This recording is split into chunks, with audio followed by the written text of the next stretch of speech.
Good morning and thank you for another great week of Borlase at home, and a particular thank you to Jenny and the arts captains for the lovely celebration that they produced over the weekend.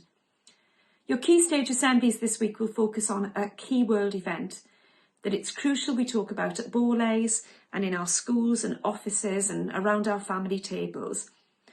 Last week highlighted the need to reopen conversations about how we work as a global society together to redress imbalances and injustices and change attitudes to inequality that have been deeply entrenched over the centuries.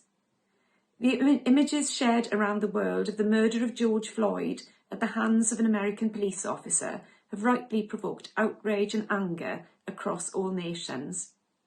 We feel all the more sickened and saddened because what we are seeing feels as if it belongs to a battle that was being fought 60 or more years ago. We feel the footage should be in grainy black and white from an era of ignorance and pre-enlightened thinking.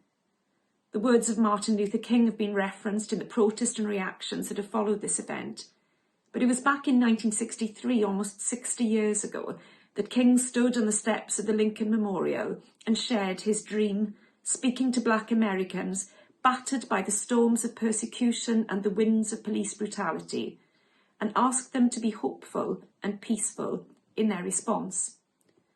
The final words of George Floyd, "I cannot breathe," not only express his own agony, but the frustration and fear of millions of people who still live in fear even in their own countries. The global reaction has been on the one hand uplifting and on the other hand deeply worrying. To hear so many voices from people of all races united in condemnation is inspiring and reassuring. For each of the officers involved in George Floyd's death, or who condoned it, there are thousands and thousands of voices raised in rebuke, and among them, police officers advocating the need for change. For as Martin Luther King said, the ultimate tragedy is not the oppression and cruelty by the bad, but the silence over that by the good. But he was also concerned, as we should be too, by protests that put at greater risk the very lives of those we say matter.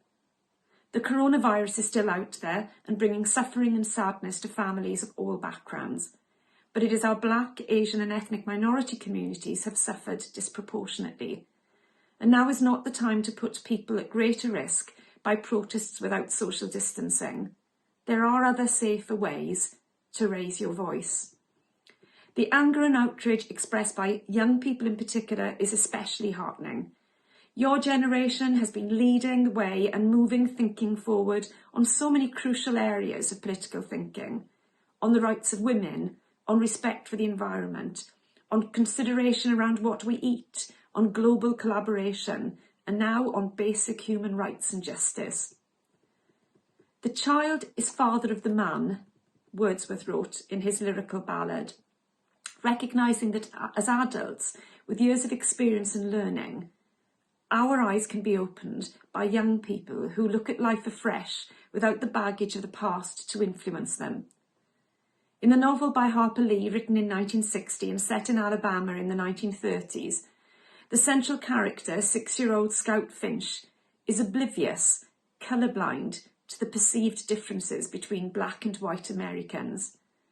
When she and her brother Jem see the clearly innocent Black man, Tom Robinson, found guilty of a crime he couldn't possibly have committed, their lawyer father has to explain to them, the one place where a man ought to get a square deal is in the courtroom, be he any colour of the rainbow. But people have a way of carrying their resentments into the jury box. Our challenge now is how we all develop that colour blindness and how young people sustain it as they grow up. That is only achieved through understanding our history and the way political systems treated people of different races for generations and continue to do so now.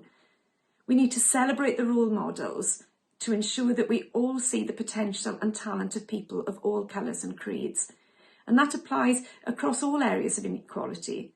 We've talked about it through National Women's Day, and as women we've been empowered by seeing the achievements of other women celebrated. It's important that the elite universities are not dominated by young people from a tiny number of public schools who go on to be the leaders in the houses of power. Seeing people like ourselves from the same cultural or racial heritage or from the same socioeconomic background achieve at the highest level, whether that is in politics, academia, the arts or sports, makes us know that it is possible for us to achieve. Otherwise, we risk being stuck as a society that doesn't inspire and empower the best talent, and we are the lesser for it. This is a particular challenge facing us in education at the moment, as we wrestle with how to support those children, particularly the youngest, whose circumstances have not enabled them to access learning over this period. We may need many of you to play a role in supporting this issue. So, be proud of your anger, be proud of your outrage, be proud of your sadness, and consider now how you can positively and peacefully make a difference to create a fairer world.